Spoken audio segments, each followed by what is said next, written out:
क्या आपको पता है इस धरती का सबसे घटिया, सबसे बेकार और सिर्फ अपना भला चाहने वाला प्राणी कौन है? चलिए, मैं आपको बताता हूं, वह है इंसान। अब आपको लग रहा होगा कि ऐसा कैसा? ये हो नहीं सकता, पर यह सच है।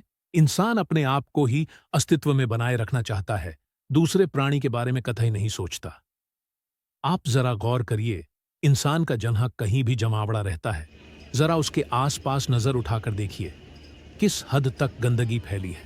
आप देख सकते हैं, जैसे बाजार लगने के बाद की गंदगी, जैसे देख सकते हैं कोई शादी या कोई फंक्शन के बाद की गंदगी, या फिर कोई शहर जिसकी घनी आबादी है, उसके चारों तरफ गटर की बदबू, जैसे कोई तीर्थ स्थल वहां कि नदियों का बुरा हाल।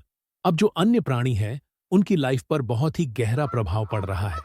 अब जैसे नदियां के टॉक्सिक होने के कारण जल में रहने वाले जंतु की लाइफ पर बहुत ही गहरा प्रभाव पड़ रहा है। अब जैसे जो इंसान पॉलीथिन को कहीं पर भी फेंक देता है और उसमें कुछ खाने की वस्तु पैक रहती है, अब जो बेजुबान जानवर है, उसको तो समझ नहीं है ना, ओ उसके अंदर पैक वस्तु के चलते वह पूरी पॉलीथीन ही खा जा रहे हैं। उसका दुष्परिणाम उनकी मृत्यु। धीरे धीरे जानवरों की संख्या में कमी। चलो, ये तो एक उदाहरण हो गया, पर ऐसे कई एग्जाम्पल है जो ये दिखाते हैं कि इंसान कैसा एक खूंखार राक्षस बनते जा रहा है और धीरे धीरे कई प्रजाति को अपने पैरों के तले रौंदते जा रहा है। ऐसा करने से सिर्फ इसका ही घाटा है, किसी का कुछ नहीं जाता। जैसे डेवलपमेंट के चक्कर में कितने ही ट्रीज का खात्मा किया जा रहा है, अब उसके चक्कर में जलवायु परिवर्तन, गर्मी का बढ़ना, टाइम पर बारिश ना होना, और ये सब परेशानी भी तो इंसान ही झेल रहा है। अपनी सुख सुविधाओं जैसे वाहन का अत्यधिक उपयोग और उससे निकलने वाला कार्बन, ग्लोबल वार्मिंग जैसी बड़ी समस्या को जन्म देना, ये सब इंसान का ही किया धरा है। इंसानी चतुराई ने बहुत ही भयानक भयानक बीमारी और प्रकृति का नुकसान किया है।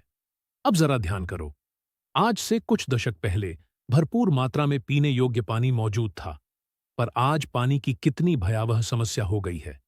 आज के समय में खाने वाली सब्जियों, अनाज में भी इतना भयंकर दवाइयों का प्रयोग किया जा रहा है, जिससे कई प्रकार की बीमारी उत्पन्न हो रही है, जैसे कैंसर। जरा रुकिए, सोचिए, ध्यान दीजिए, समझिए। यदि ऐसे ही चलता रहा तो ओ दिन दूर नहीं जो कि सच में हमको दूसरे प्लेनेट की जरूरत पड़ जाए। और वैसे भी अभी से ही दूसरे ग्रह पर अपनी कॉलोनी बनाने की खोज चालू है, पर हल तो ये है नहीं। जब दिमाग में कचरा पड़ा है, तो चाहे कितने ही प्लेनेट बदल लो, कुछ नहीं होने वाला। वहां जाकर भी कि सिर्फ कचरा, पोल्यूशन ही हाथ लगेगा। सो प्लीज अपने आप को सुधारना पड़ेगा, अन्यथा अपने आंखों के सामने अपनों को तड़पते हुए मरते देखेंगे। वैसे भी आप कोविड में देख ही लिया है, तो फिर करे क्या? करना यह है कि मनुष्य जाति को छोटे छोटे स्टेप लेना पड़ेगा और अपनी आदत को सुधारना पड़ेगा।